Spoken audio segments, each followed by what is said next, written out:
Okay, let's get this goddamn trans tunnel done. Here's the Camaro boot, and this is going to be the sheet metal. Got to get this lined up by 2 3/4. This is going to be the sheet metal for the shifter part. So that part's going here. Then this is that Barracuda piece that I got from the old man's rusty junk. I got that tacked in place, and then after this part's done, I've got to connect these two together and kind of fill in these sides here where the floor is all wonky.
Okay, this is starting to look like something now.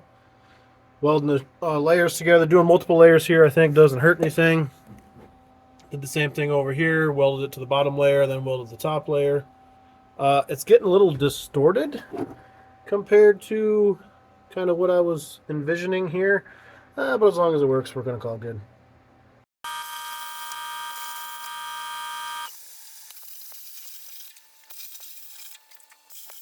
Okay, after some forming here, just kind of stepping on this thing. Hoping that's a decent trans tunnel. Getting closer here. I got a lot of this done. Doesn't really fit for shit, so I've been doing a lot of pieces. I was planning on doing less pieces and more bending, but this 16 doesn't exactly bend like that cardboard I've been mocking up. Probably won't be able to see this great, but I got a couple AN fittings. These are PTFE fuel hoses that I'm going to switch around when I take the engine and trans out. But over here, yeah, I guess you can kind of see it. This is a 90-degree bulkhead fitting for the Dash 3, which is where the clutch line goes through the firewall. Ready? 1, 2, 3, 4, 5, 6. Yay! Don't count it. Good job. Keep beating that clutch. Okay, ready? 1, 2, 3, 4, 5.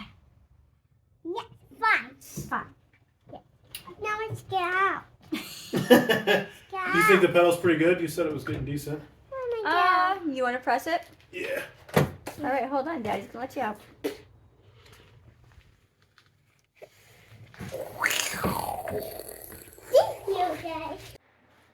Okay, the shift plate came out of a poverty spec 5-speed that didn't have a trunk popper, but it did say 1, 2, 3, 4, 5. I got 1, 2, 3, 4, 5, 6. So a little bit of grinding to match up with the button itself.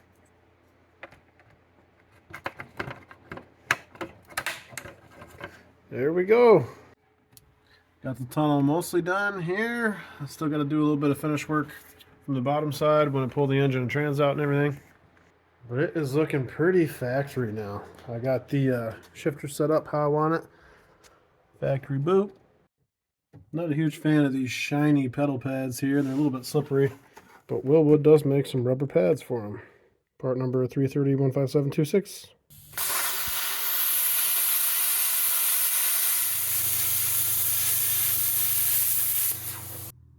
All right, I've been putting this off for a while. Time to close up another hole here. And this is structure, so I'm using this heavy C channel. Going in there like that, basically. Yeah, I figured that was probably due for a new lens. So you want your seat mounts to be really solid. This is a nut on the back side of there. Same with that one. Those are really good.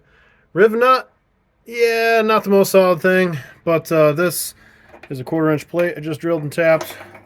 Going to weld it on the bottom side under there. So at least 3 out of 4 will be really good. Okay, taking a little road trip.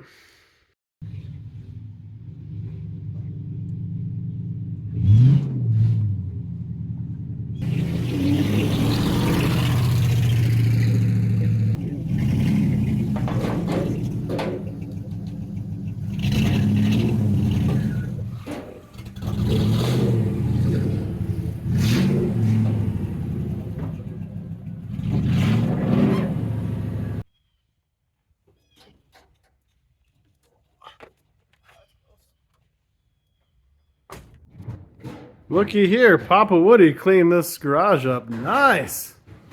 So I got lots of room to screw it up. Yeah.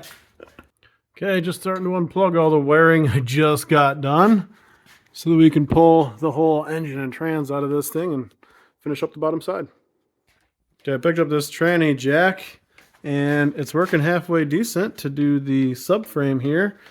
And the steering rack has to come with the subframe just because of the fitment with the oil pan.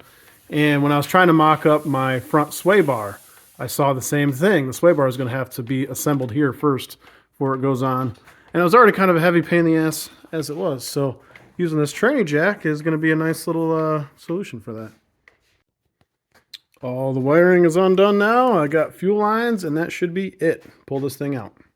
I think that funnel is going to be a permanent addition here because Beretta is usually piss coolant all over the entire radiator support. And this is working pretty good.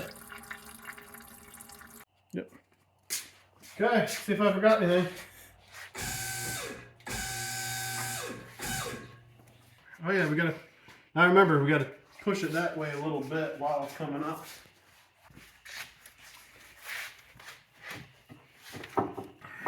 There you go. That moved. Yep.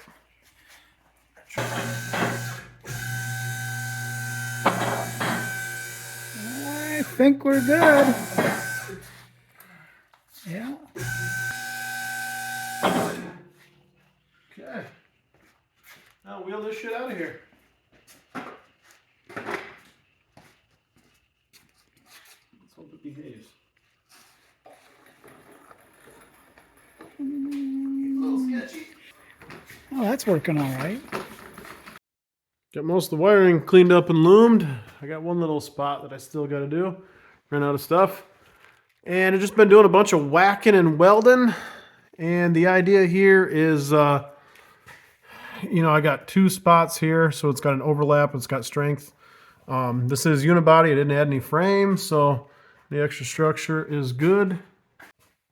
And that will also keep stuff from moving around and cracking like seam sealer and stuff. Because that's the next thing to do is I'm going to use like butyl tape for some of these kind of bigger gaps here. And then seam seal this thing. Then I got to get the drivetrain back in it and get this baby on the road. Okay, I'm finally putting some structure back in here. This is where the subframe mounts on the bottom side. And got all that stuff fitted in with 16 gauge. This is going to go in there to make it strong again. Plugging away, got that all shored up. This is nice and strong here too. And I have a feeling I found the water leak. So both sides, when I was digging out the seam sealer, rotted out right in this corner where, so this is a piss poor design by Chevy. Most cars, the water comes in from the windshield into the cowl and it drains out the side, like down by the fenders. Berettas don't do that. The water comes down here, comes through this little flap, and drains straight down the firewall. And as you can see from the shape of this, it collects right here. Horrible idea. Same thing on this side. The flap is up here, drains down right through like this grommet here, making it very susceptible to, you know, all this stuff is sealant. Makes it very susceptible to water leaks. That water sitting in there forever certainly don't help it. So I'm hot rodding and I got to do patch panels too. Actual rust repair. Imperfect, but it's done. Okay, I got the ugly stuff cleaned up pretty good.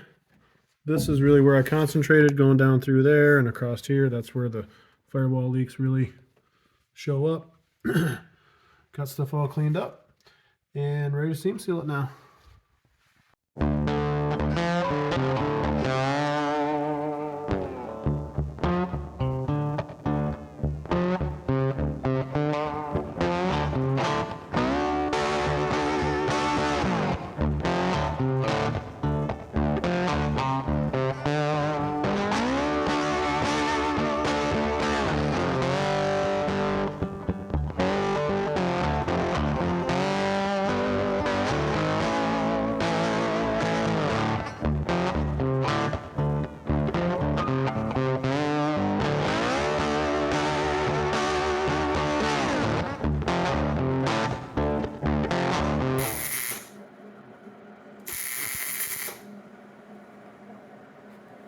All right, that's it. That's the last that I needed, and I have a complete drive shaft and transmission tunnel now.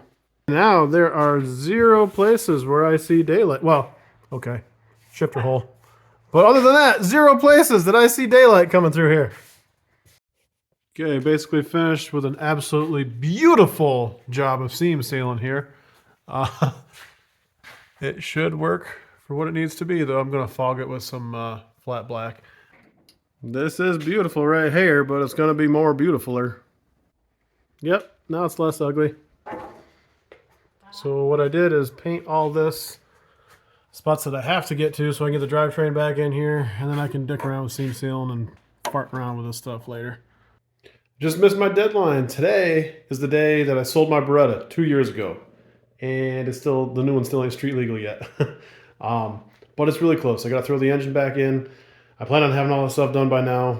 But this transmission tunnel has taken a friggin' month between taking forever to do it and not having a lot of time to work on it. But it's really, really close. So it will be on the road soon. I still got to do the exhaust for it and the sway bars. And I still do have steering arms that I'm waiting for getting fabricated to fix my Ackerman. Sounds like a lot of stuff, but it's really, really close now. But it will be done and at GM Carlisle, even if I do have to tow it down there, because I'm running out of time to build any trust with this thing for a long road trip.